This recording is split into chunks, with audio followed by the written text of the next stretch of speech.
I didn't expect anything unusual that night. I was there simply to keep an eye on the beach and ensure everything was in order, though honestly, nothing ever seemed to happen in this remote part of the coast, especially at this late hour.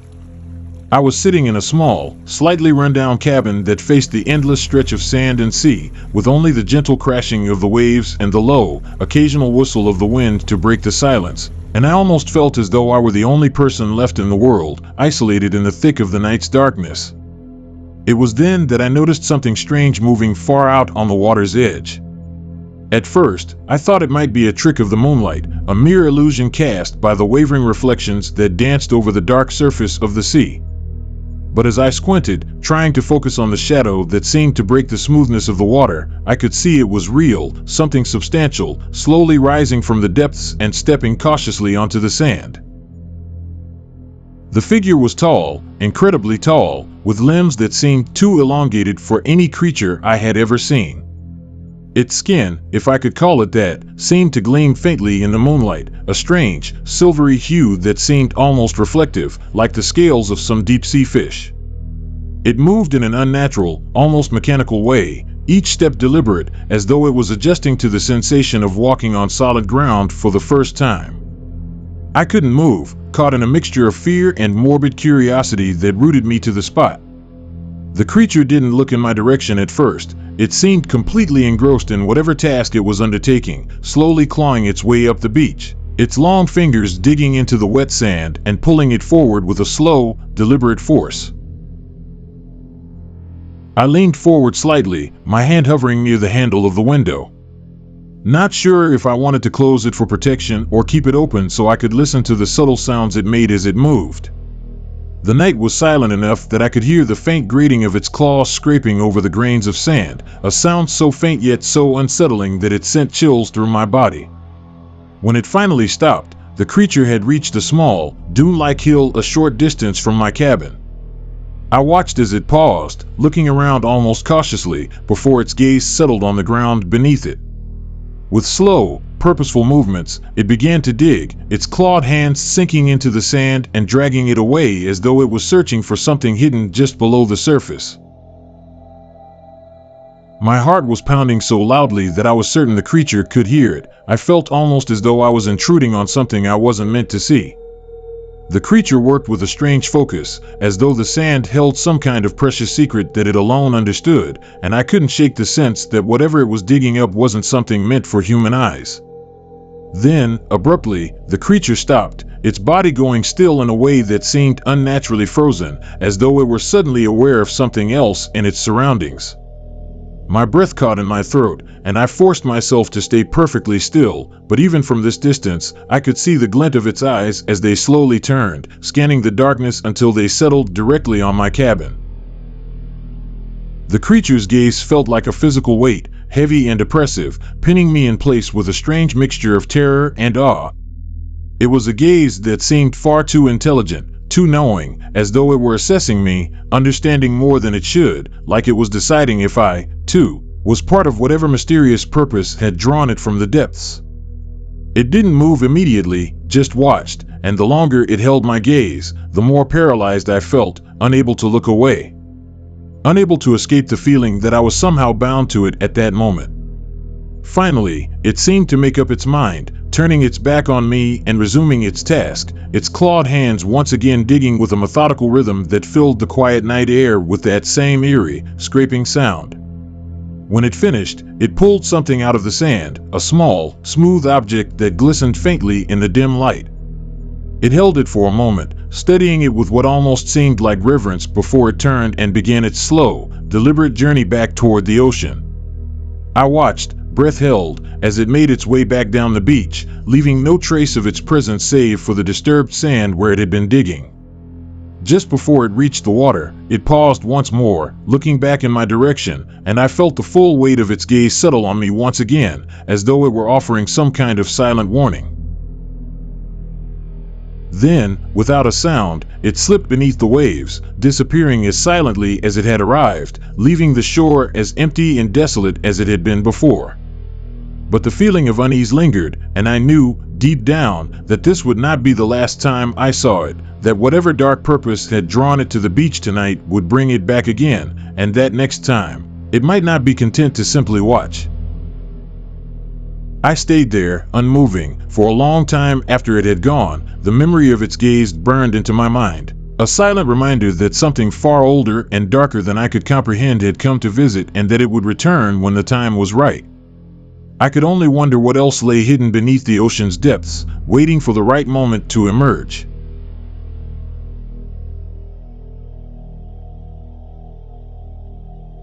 That night, the sea lay still, a strange calm draped over it as if it held secrets it couldn't bear to release. Although I'd stayed alone on this shore many times, something about this particular night made me uneasy. The silence stretched infinitely, thick and oppressive, hinting at something lurking just beneath the surface, a piece of the sea's own dark past. Sitting on the sand, I gazed out over the water, losing myself in the horizon.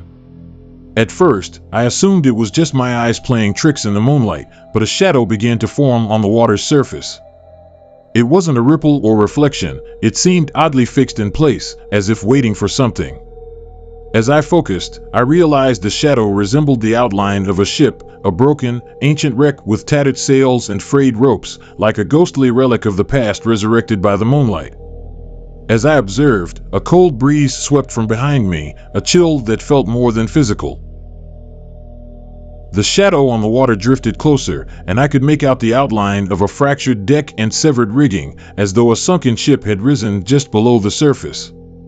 It seemed to shift between the waves, its form becoming sharper, more real with each passing second.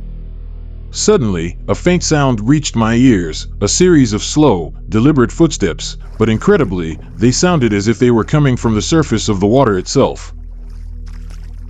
And then I saw them, dim figures, hazy and spectral, beginning to take form atop the water. They looked like people, yet something about them was profoundly wrong. Their shapes were twisted and distorted, as though they carried the weight of a tragedy too heavy to let go. One of these figures, clearer than the others, appeared to look directly at me. The eyes, if I could even call them that, seemed hollow, dark pits that held nothing but an endless depth. It felt as though it could see right into me, peeling back every layer and touching my core. I stepped back involuntarily. But my retreat seemed to draw them closer, as if they were being pulled toward me, unable or unwilling to let go of the life they'd once known. A low, mournful moan began to rise, carried on the wind. The sound was barely audible, blending with the waves, but unmistakably there. It was almost as though the sound itself was a memory of pain, suspended in time and haunting the water's surface. I looked closer and realized that the figures were reaching out with their hands raised, as if pleading, grasping for something lost, something just beyond their reach. The night held its breath, and so did I. The silence broke with a louder wave crashing onto the shore, startling me back to the present. My pulse quickened as I tried to process the impossible scene before me. But before I could regain my senses, one of the shadows moved closer, its pace increasing as though it had finally noticed my presence and had no intention of letting me leave unscathed. Frozen was in place, and I could only watch it as it came nearer. Its shape sharpened into something almost human, yet deeply wrong. Deep gashes marred its form, wounds that oozed darkness that the sea couldn't wash away. Those eyes, or empty voids, locked onto mine, and for a moment, I felt as if my soul was slipping away, drawn into the same watery abyss that had claimed them. The figure whispered something, words that were faint and twisted, unintelligible yet filled with a menacing familiarity. It sounded like metal scraping against metal, a harsh, grating tone that seemed both ancient and full of anger. I couldn't understand its words, but I knew it was demanding something, maybe retribution or recognition, something that had tied it to this place, even in death. I looked away from its hollow stare and back toward the ghostly ship. The deck, the broken masts, all of it seemed so real, no longer just a shadow. It was as though the ship itself had clawed its way up from the depths to remind the world it had once sailed proudly before tragedy struck. I could almost hear the creak of wood, the snap of ropes under strain, the panicked cries of the crew. And then I understood, this was no ordinary shipwreck. It was a vessel of lost souls, returning to relive its final moments, night after night.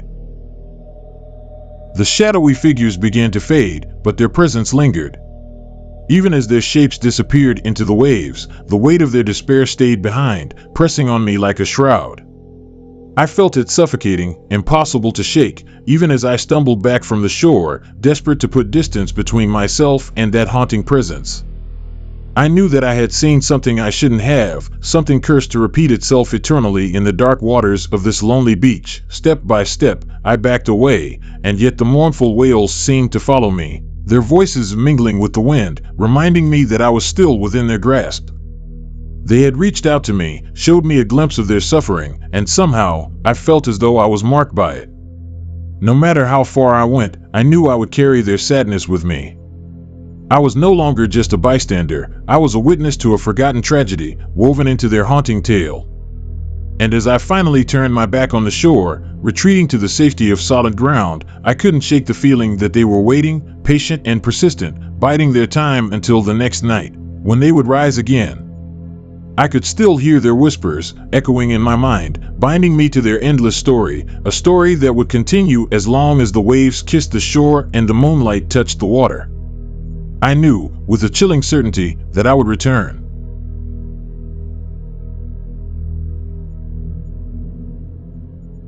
I never believed in legends, especially the ones my mother would tell me in her soft, worried voice. She said that on certain nights, by the empty, forgotten beach, whispers could be heard, strange songs carried by the wind, like the voice of a mermaid. But not a kind or enchanting mermaid, no. This was a creature known to be dangerous, drawing people toward the sea, only for them to vanish without a trace. That night, I decided to go to the beach alone. I don't know why, but something within me urged me on. Perhaps it was a restless curiosity, or the simple pull of the unknown. I told no one of my plan, especially not my mother, who always warned me about the beach's dangers. I wanted to see for myself if there was any truth to her tales. The sky was dark, with just a sliver of moon casting pale light over the sand. The grains felt cold and damp under my feet, and the sea was eerily silent. Everything was strangely quiet, as if nature itself was waiting for something terrible to unfold. I moved closer to the water's edge, hesitating as I watched the dark waves lapping at the shore. No sound, no movement, just silence. Then, faintly at first, I heard it, a soft, distant murmur, as if someone were singing or whispering to the waves. It was a voice unlike any I'd ever heard, drifting from the depths of the sea. I stopped, straining to listen. There was no one around, and yet this voice grew stronger with each passing second, merging with the breeze and blending with the darkness. I told myself it was just my imagination. But some part of me was certain that this whisper was real, that someone, or something, was nearby, waiting. With every step closer to the water, the voice became more pronounced, so much so that I almost thought I could understand it. It was as though it were calling my name, though the words were blurred and distant. And then, I saw it, a faint movement in the water. At first, I thought it was a large fish, but as it drew nearer, I realized it was shaped like a person with a long, glimmering tail that disappeared beneath the waves. The figure continued to approach, slowly, until its face caught the faint glow of moonlight. The creature was both mesmerizing and terrifying, with dark, endless eyes that seemed to look right through me, and hair that flowed over its shoulders like dark, tangled vines. Its body was graceful and strange, its tail gleaming with scales that caught the light in shimmering patterns. It smiled, a cold, empty smile that sent a chill through my veins. I felt rooted to the spot, as though some invisible force held me there. Those eyes held a power I couldn't escape from, and the whispers filled my ears like a dark lullaby, sinking into my bones and clouding my thoughts. With each passing moment, I felt my will weakening, as if I were losing myself to her. There was an overwhelming pull, an unbreakable force that made me want to surrender, to go to her without question. The thought of running no longer crossed my mind. She reached out a slender hand toward me, her fingers thin and pale, her skin glistening like fish scales under the moonlight. Without realizing it, I found myself lifting my hand to meet hers, captivated by her beauty and the strange, otherworldly energy that surrounded her. I felt as if all my senses had dimmed, leaving only her and the hypnotic voice that seemed to control me completely. But then, suddenly, a sharp crack echoed from somewhere behind me. The sound jolted me from her spell. It was the snap of a branch or something breaking in the silence. For a brief moment, the weight lifted from my shoulders, and I found the strength to think again, to move. I took a step back, my heart racing, and felt the cold wash of reality return. Her eyes narrowed, and the smile faded from her face, replaced by an intense, furious glare. Her gaze burned with an anger I hadn't seen before, and I sensed something dark and predatory hidden beneath her beauty. In an instant, the creature vanished beneath the waves, disappearing as quickly as she had appeared, as if she had never been there at all. I stood there, frozen, struggling to catch my breath, staring at the dark spot in the water where she had disappeared. Finally, I mustered the courage to leave, backing away from the shore and moving toward home. Yet, even when I reached the safety of my house and locked the doors behind me, the whispers echoed in my mind, a sound that seemed to pierce my soul and linger like a shadow. From that night onward, every time I set foot on the beach, I could feel a presence lurking just beyond the shore, a shadow hidden in the water, watching, waiting. The whispers never stopped. They became a part of me, haunting my thoughts and dreams as though I had touched something ancient and otherworldly, something that would never let me go.